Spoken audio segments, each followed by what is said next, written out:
A.J. Brown, we did just see Howie Roseman saying the exact same thing he said at owners' meetings. He almost joked about it. Why would I say anything different here in front of the Philadelphia media while they're meeting pre-draft? He said A.J. Brown is an Eagle.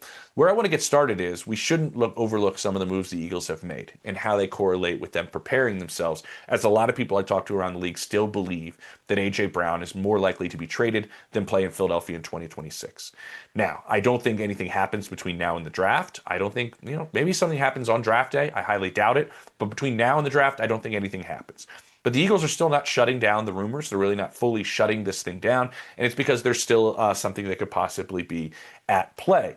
This is the direct numbers with June 1st and why this really matters. Everybody keeps saying, yeah, it's 40 million dead money if it's before June 1st and they make the trade. If it's after June 1st, it's only 20 million. That's right and that's wrong at the same time. With all the money that they've moved around with A.J. Brown's contract, if they do trade him before June 1st, it's $43 million, almost $43.5 million that they'd have in dead cap that they'd be dealing with in 2026. Hence why Howie Roseman, obviously, if he makes this trade, would prefer to do it after June 1st, where there would be roughly $16 million that would be in dead money.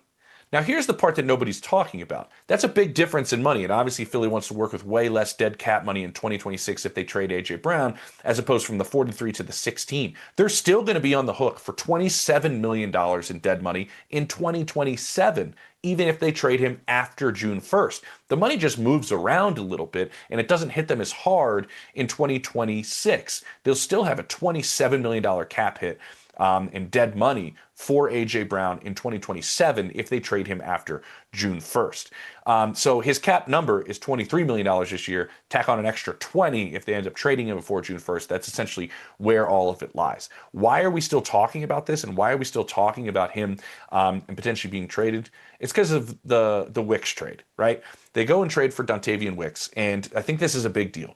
Not just because they made the trade, and they gave the trade up, they gave up a sixth and a fifth, I believe a fifth this year and a sixth next year, in getting Wicks.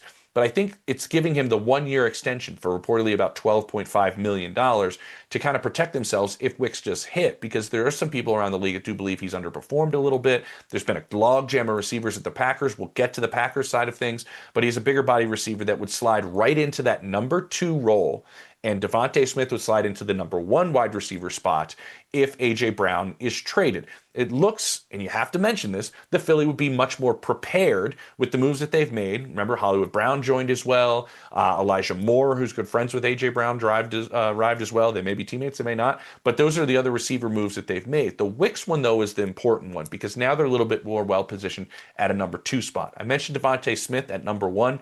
I talked to some people close to Smitty this week. He is working his tail off this offseason.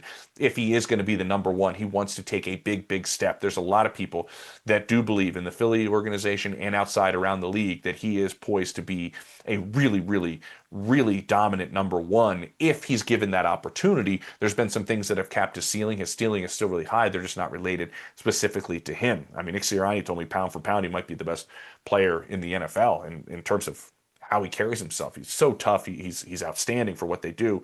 And then Wicks slides into that 2 spot. And then I think they're still looking at receivers in the draft. The point of all of this is people still believe there's a likely chance that A.J. Brown is traded. People still believe that Philly is preparing themselves to be better suited, and I think they are right now, than they were last week before the Wicks trade in terms of something happened. And you're not relying on the draft pick right away. So there's no immediate news in the A.J. Brown trade, and I don't think it's ended up happening anytime right now. But I do think you have to look at Philly's moves and say, okay, they are positioning themselves to protect themselves and still have a viable wide receiver room to where it's not a weakness if they end up giving up A.J. Brown in a trade.